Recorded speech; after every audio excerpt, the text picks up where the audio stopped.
یہ بات ہے 31 جولائی 2024 کی رات کے قریب 2 بجے ایران کے کیپٹل تہران میں پریزیڈنٹ پیلیس کے کمپاؤنڈ کے اندر ایک زوردار دھماکہ سنا جاتا ہے۔ نہ ہی یہ کوئی معمولی دن تھا اور نہ ہی جہاں دھماکہ ہوا کوئی عام لوکیشن۔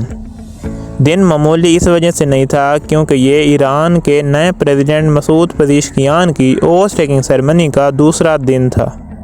اس ہرے بھرے کمپاؤنڈ میں جہاں مختلف رائل پیلیس دیکھے جا سکتے ہیں، اسی کے کنارے پر یہ 5 سٹوری بلڈنگ ہے جہاں ایران کے اسٹیٹ گیسٹ آ کر ٹھہرتے ہیں، اور اسی بلڈنگ کے 3rd فلور پر یہ دھماکہ ہوا تھا۔ اس دن اس گیسٹ ہاؤس میں کوئی عام شخص نہیں بلکہ فلسطین کے فارمر پرائم منسٹر اور حماس کے لیڈر اسماعیل ہنیہ موجود تھے۔ یہ ایک ہائی پروفائل مرڈر تھا۔ حماس کے لیڈر اسماعیل ہنیہ کو اسیسینیٹ کرنے کے پیچھے اسرائیل کی ایجنسی موساد کا ہاتھ بتایا گیا، لیکن ہمیشہ کی طرح اسرائیل اور موساد نے اس پر کوئی بیان نہیں دیا۔ حماس کے لیڈر کو ایرانین پریزیڈنٹ کے کمپاؤنڈ کے اندر تب ختم کیا گیا جب وہ ایرانی ریولیوشنری گارڈ کی پروٹیکشن میں تھے، اور وہ بھی ایک اسٹیٹ گیسٹ کے طور پر۔ دی ریالٹی انسائٹ کے تمام قابل احترام دوستوں، السلام علیکم۔ آپ تمام دوستوں سے گزارش ہے جلدی سے ہمارے چینل کو سبسکرائب کر لیں اور چلتے ہیں آج کی اس ریالٹی بھری ویڈیو کے سفر پر۔ دوستو، اگر واقعی یہ اسرائیل کا ہاتھ ہے تو یہاں کئی سوال کھڑے ہوتے ہیں۔ اسرائیل سے قریب 2000 کلومیٹر دور یہ آپریشن کیسے انجام دیا گیا؟ اسماعیل ہنیہ کو اتنے الگ انداز میں کیوں ختم کیا گیا؟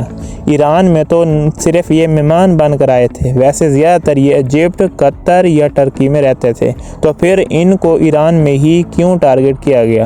اسرائیلی ایجنسی موساد کے چند ٹارگٹ آپریشن پر نظر دوڑائی جائے تو اس پہ ایک چیز بہت کامن ہے، وہ ہے خوف۔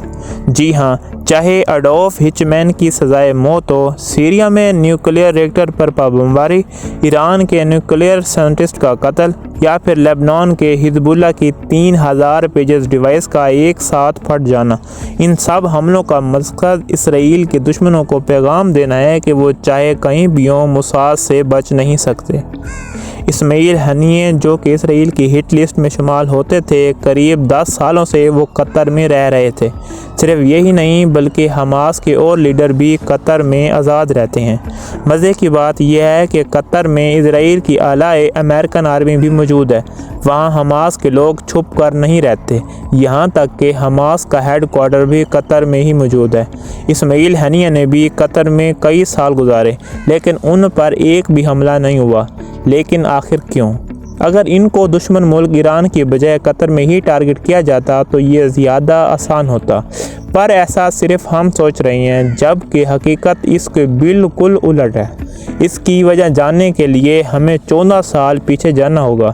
ایجنسی موساد سے ایک بہت بڑا بلنڈر ہوا تھا، ایک ایسا بلنڈر جس نے موساد کی ریپوٹیشن کو ٹھیک ٹھاک نقصان پہنچایا۔ 2010 میں حماس کے لاجسٹک آفیسر محمود عبدالرؤف المبوغ کو ختم کرنے کے لیے موساد نے ایک آپریشن پلان کیا تھا۔ موساد کی نظر میں محمود کی ڈیوٹی ایران سے ویپن خرید کر غزہ اسٹرپ تک پہنچانے کی تھی، اور ان کا یہ بھی ماننا تھا کہ محمود نے پاسٹ میں 2 اسرائیلی سولجر کو قتل کیا ہے۔ خیر، اس آپریشن کا نام پلازما اسکرین رکھا گیا اور یہ دبئی میں انجام دیا جانا تھا۔ موساد کے 20 ایجنٹس نے اس آپریشن میں حصہ لیا جن کو بھیس بدل کر دبئی پہنچنا تھا۔ مسئلہ یہ تھا کہ اس وقت 24 کنٹری ایسی تھیں جو اسرائیلی پاسپورٹ کو نہیں مانتی تھیں، جن میں دبئی بھی شامل تھا۔ لہٰذا ان 20 ایجنٹس کو کسی فورن پاسپورٹ پہ دبئی پہنچنا تھا، لیکن یہ فورن پاسپورٹ کہاں سے ارینج کیا گیا؟ اس کے لیے اسرائیل میں ایک سسٹم بنا ہوا تھا۔ اسرائیل میں ہی جن لوگوں کی ڈبل نیشنلٹی تھی، یعنی ایک پاسپورٹ اسرائیل اور دوسرا برٹش امریکن یا آسٹریلیا کا، تو ان لوگوں کو شارٹ لسٹ کیا جاتا اور ان کے پاس ایک آفیسر جاتا تھا۔ ان سے پوچھا جاتا کہ کیا ان کو حال ہی میں اپنے سیکنڈ پاسپورٹ پہ ٹریول کرنا ہے یا نہیں، اور اگر کوئی کہتا نہیں تو ان کو کہا جاتا کیا وہ ملک کی سلامتی یعنی اسرائیل کی سلامتی کے لیے اپنی پاسپورٹ ڈیٹیل استعمال کرنے کی اجازت دے سکتے ہیں؟ اور جواب میں اکثر لوگ منع نہیں کرتے تھے۔ آپریشن پلازما اسکرین کے لیے موساد کو 20 فورن پاسپورٹ ڈیٹیل چاہیے تھی، یعنی ان پاسپورٹ پہ نام کسی اور کا ہوگا اور تصویر موساد ایجنٹ کی۔ ان فیک پاسپورٹ پہ ایک سے زیادہ بار ٹریول کرنا بھی کافی رسکی ہو سکتا تھا، لہٰذا ان کو پہلی بار میں ہی دبئی جا کر حماس کے لاجسٹک آفیسر کو ختم کرنا بہت ضروری تھا، پر ایسا ہو نہیں سکا۔ پہلے وزٹ میں انہوں نے محمود کو دبئی میں ہی فالو کیا اور اس کی نقل و حرکت پر کڑی نظر رکھی، لیکن اس سے پہلے کہ ایجنٹس کچھ کرتے، محمود دبئی سے چلا گیا۔ دوسرے وزٹ میں ایجنٹس کو سیم پاسپورٹ پہ ہی دبئی آنا پڑا اور وہ محمود کا پیچھا کرتے کرتے اس کی کافی میں زہر پھینکنے میں کامیاب ہو گئے، پر محمود کی موت نہ ہو سکی۔ اس کی طبیعت خراب ضرور ہوئی اور وہ اپنے گھر سیریا چلا گیا۔ 2-3 مہینے کے بعد محمود دوبارہ دبئی آیا اور ساتھ ہی موساد ایجنٹس بھی واپس دبئی پہنچ گئے، انہی فیک پاسپورٹ پر جن پر ایک سے زیادہ بار ٹریول کرنا ان کے لیے کافی رسکی تھا۔ اب کی بار انہوں نے محمود کے ہوٹل میں رہنے کا ارادہ کیا۔ ٹینس پلیئر گیٹ اپ میں کچھ ایجنٹس نے محمود کا ہوٹل لفٹ میں پیچھا کیا اور ان میں سے ایک ایجنٹ نے نوٹ کیا کہ وہ کون سے روم میں جا رہا ہے۔ یہ سارا آپریشن CCTV کیمرہ میں بھی ریکارڈ ہو رہا تھا۔ وہ محمود کے برابر والا روم بک کرنے میں کامیاب ہو گئے۔ ان میں سے 4 ایجنٹس نے صحیح موقع تلاش کر کے محمود کے روم کا دروازہ کھولا اور اندر گھات لگا کر بیٹھ گئے۔ جب محمود شاپنگ کر کے واپس آیا تو اس کو ایک الٹرا سونک ڈیوائس سے مار دیا گیا۔ اس ڈیوائس کی خاص بات یہ ہے کہ یہ بغیر سوئی یا فزیکل نشان چھوڑے انسان کا دل بند کر سکتی ہے۔ یہ سارا آپریشن پلازما اسکرین کسی ہالی ووڈ مووی جیسا لگتا ہے، صرف ایک فرق تھا کہ موویز میں ایک ہیکر ساتھی باہر وین میں بیٹھ کر CCTV کے ریکارڈ ڈیلیٹ کرتا ہے، لیکن یہاں پر ایسا کوئی سین نہیں تھا۔ ایجنٹس کی ساری موومنٹ CCTV میں ریکارڈڈ تھی۔ ایجنٹس نے محمود کو بیڈ پہ لٹایا کہ جیسے یہ نیچرل موت مرا ہے اور سارے فوراً دبئی سے ہی بھاگ گئے۔ جیسا وہ چاہتے تھے ٹھیک ویسا ہی ہوا۔ دبئی پولیس نے کہا کہ محمود ہارٹ اٹیک کی وجہ سے مرا ہے، لیکن حماس نے کلیم کیا کہ محمود کی موت نیچرل نہیں بلکہ ان کا مرڈر ہوا ہے۔ دبئی پولیس نے CCTV فوٹیج دیکھی اور امیگریشن کے ریکارڈز چیک کیے۔ یہ وہ فیک پاسپورٹ ہی تھے جو موساد کے ایجنٹس کو لے ڈوبے۔ معلوم پڑا کہ 20 ایجنٹس نے ٹھیک ایک ساتھ ہی دبئی میں محمود کے پیچھے انٹری کی۔ صرف ایک نہیں بلکہ تینوں وزٹ میں ان کی انٹری محمود کی انٹری کے میچ ہو گئی، اور تو اور محمود کی موت کے 2 گھنٹے کے اندر اندر یہ 20 کے 20 ایجنٹس دبئی سے بھاگ گئے۔ دبئی پولیس نے ان کے اریسٹ وارنٹس ایشو کر دیے۔ یہ ان سب کے لیے کافی حیرانگی کی بات تھی جن کے یہ اصل میں پاسپورٹ تھے۔ جن کے پاسپورٹ استعمال کیے گئے تھے وہ آسٹریلین، برٹشر، آئرش اور جرمن نیشنل تھے۔ جب ان کو معلوم پڑا کہ ان کے نام پر دبئی میں مرڈر ہوا ہے تو وہ بھی کافی ناراض ہوئے۔ معاملے کو انٹرنیشنل کوریج مل رہی تھی اور اس مرڈر کو لے کر ان کنٹریز کی کافی بدنامی ہو رہی تھی۔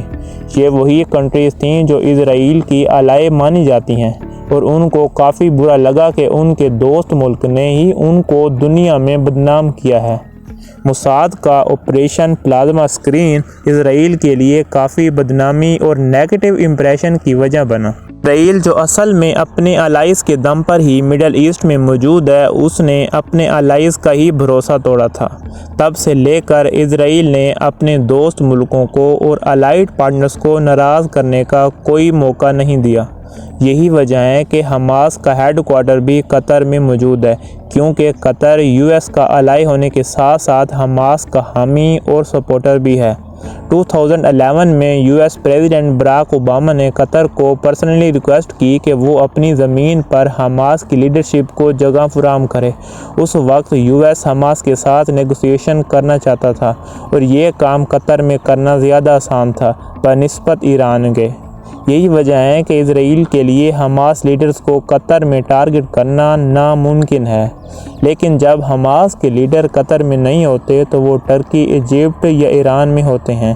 ایجپٹ اور ترکی بھی US الائز ہیں اور یہاں پر حماس لیڈر کو ٹارگٹ کرنا بھی بدنامی کا باعث بن سکتا ہے، لیکن ایران US کا الائنس پارٹنر نہیں ہے۔ یہی وجہ ہے کہ اسماعیل ہنیے کو ایران میں ہی ٹارگٹ کرنا موساد کے لیے زیادہ آسان تھا۔ اس سے کوئی الائی پارٹنر ناراض بھی نہیں ہوگا۔ موساد کو معلوم تھا کہ اسماعیل ہنیے اکثر تہران جاتے رہتے ہیں۔ ان کو یہ بھی انفارمیشن تھی کہ جب بھی وہ ایران جاتے ہیں تو اسٹیٹ گیسٹ کے طور پر پریزیڈنٹ پیلیس کے کمپاؤنڈ میں موجود گیسٹ ہاؤس میں رہتے ہیں، پر ان کو یہ معلوم نہیں تھا کہ اگلی بار ہنیے کب ایران جائیں گے۔ اسی دوران ایک واقعہ ہوا جو اسماعیل ہنیے کو ایران بلانے کے لیے کافی تھا۔ آپ کو یاد ہوگا کہ کچھ عرصے پہلے ایران میں ایک ہیلی کاپٹر کریش میں ہوا تھا۔ یہ کریش 19 مئی 2024 کو ہوا، جس میں ایرانی پریزیڈنٹ کی موت ہو گئی۔ موساد کو اچھی طرح معلوم تھا کہ اب نئی پریزیڈنٹ کی انوگریشن سیریمنی پہ حماس لیڈر اسماعیل ہنیے کو ضرور انوائٹ کیا جائے گا۔ موساد کے ایجنٹس نے پریزیڈنٹ کمپلیکس کے 2 گارڈز کو پیسے اور یورپ میں اسائلم کا درج دے کر اس بات پر راضی کیا کہ وہ اسماعیل ہنیے جس روم میں رہتے ہیں اس کے بیڈ کے نیچے ایک بم پلانٹ کریں۔ یہ ٹائمر بم نہیں تھا، بلکہ ریموٹلی کنٹرول طریقے سے صحیح ٹائم پہ پھٹنے والا بم تھا۔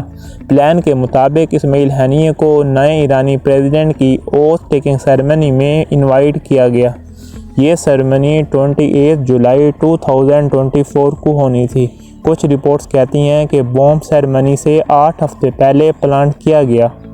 28 جولائی کو نئے پریزیڈنٹ کو مسعود پزشکیان نے اوتھ اٹھایا۔ اسماعیل ہنیے نے انوگریشن اٹینڈ کی، ایرانین سپریم لیڈر سے ملاقات کی اور پھر 30 جولائی کو گیسٹ ہاؤس میں چلے گئے۔ موساد کے لیے ان پر نظر رکھنا کافی آسان تھا، کیونکہ یہ پریزیڈنٹ پیلیس ایران کے پرانے شاہ نے اپنے شوق میں انٹرنیشنل اسکی ریزورٹ کے قریب بنوایا تھا۔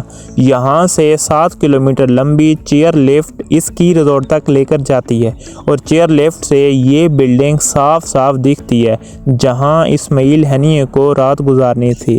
ایجنٹس نے خود دیکھا یا اندرونی گارڈز کی مدد حاصل کی، لیکن جیسے ہی ان کو خبر ملی کہ اسماعیل ہنیے اپنے روم میں جا چکے ہیں تو وہ روم کی لائٹس بند ہونے کا ویٹ کرتے رہے۔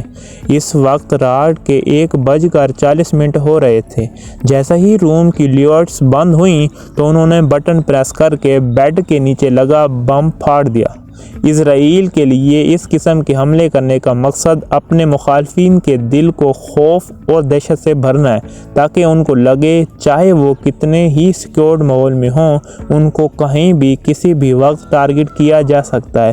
امید ہے آپ کو ہماری یہ ویڈیوز پسند آئی ہوگی، تو ہماری اس کاوش کے لیے ہمارے چینل کو سبسکرائب کر دیں اور ہماری ویڈیو کو شیئر اور لائک ضرور کریں۔ جزاک اللہ۔